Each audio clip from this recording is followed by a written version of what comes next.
मानव के हित में अनुसंधान नहीं करता है, लक्ष्य बनाकर जो उसका संधान नहीं करता है, वो अपनी प्रतिभा का सम्मान नहीं करता है, क्षमता होने पर भी वो उत्थान नहीं करता है।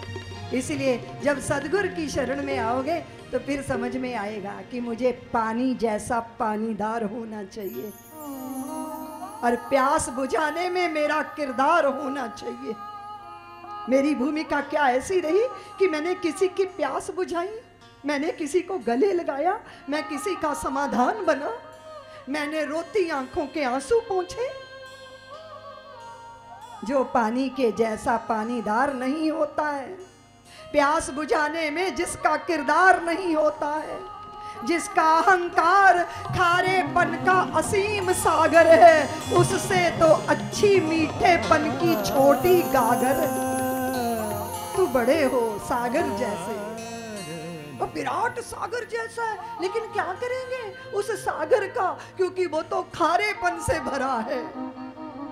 इसे अगर व्यक्ति का अहंकार उसको खारा बनाए है, भले ही वो विराट है, भले ही वो सागर जैसा है, पर वो किसी काम आता नहीं। इससे तो अच्छा है मीठेपन की छोटी गागर बनना।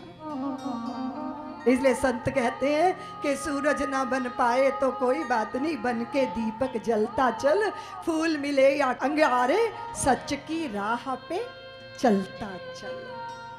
ये दृष्टि देने वाला भी तो कोई चाहिए। और बुरहानपुर की देवियों, तुम तो जानती हो, नजर बदल गई तो नजारे बदल गए, किश्ती का रुख बदला तो किनारे बदल गए। अगर हमें सद्गुरु से दृष्टि प्राप्त हो जाए तो जीवन की धन्यता का बोध होता है। मैंने तो लोगों को दुर्भावों में भरे देखा, उनके दुर्भावों का कोई अंत नहीं होता।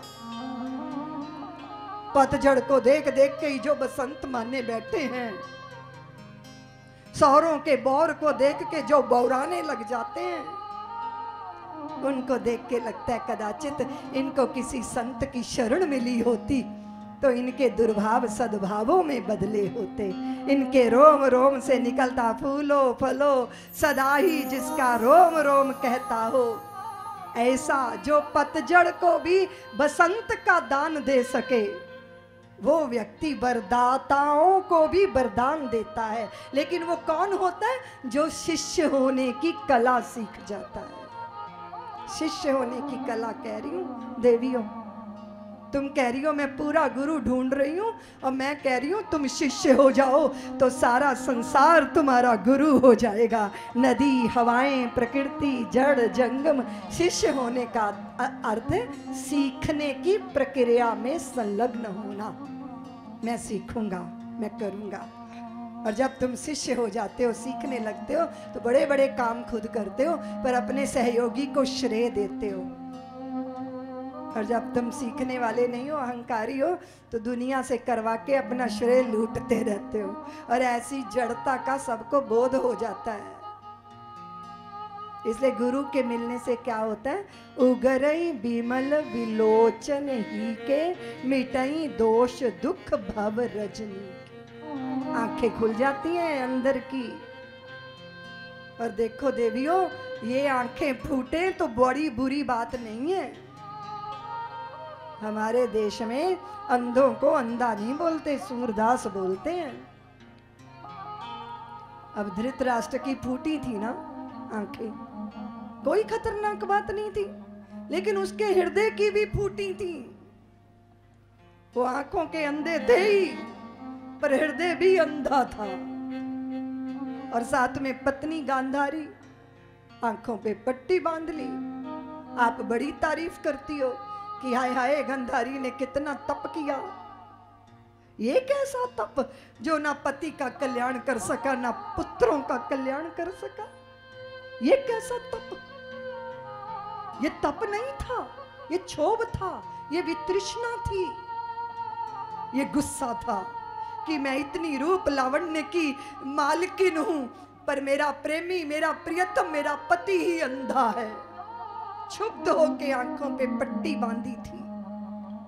और अगर गांधारी ने आंखों पे पट्टी ना बांधकर धृतराष्ट्र को सत्य का दर्शन कराया होता तो धृतराष्ट्र को संजय से आंखें उधार लेने की जरूरत न पड़ती। इसलिए आंखें तो चाहिए। उगरई विमल विलोचन ही के, हृदय की आंखें खुले, हम सत्य को सत्य की तरह देख सके, हम वितृष्णाओं से मुक्त हो सके और सारे दुख सारे दोष भव के हमारे अंतर में ही है देवियों। और तरीका देखने का सद्गुरु देते हैं। गुरु पद रज मृदु मंजुल अंजन, आंखों में सुरमा जैसा डालती हो ना, ऐसे सद्गुरु की चरण रज। और देखने देखने का तो बड़ा फर्क है। कैसे देखती हो चीजों को? जो भक्त होता है वो कहता है सिया राम मैं सब जग जानी, करूं प्रणाम जोर जुग।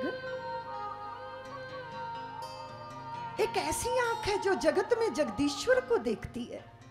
स्वामी राम एक वैश्या के रूप को देखते तो देखते ही रह गए। वो बोली कि महात्मा पलक तो झपक लो, मेरे रूप में फंस गए।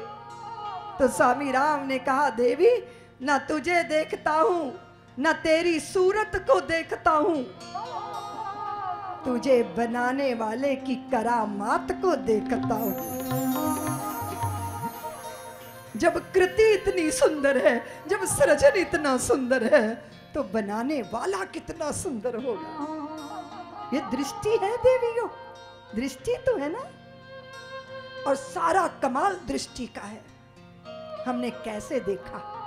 लोग मनोटनो मिट्टी हटा देते हैं 1 तोला सोना पाने के लिए। मनोटनो मिट्टी।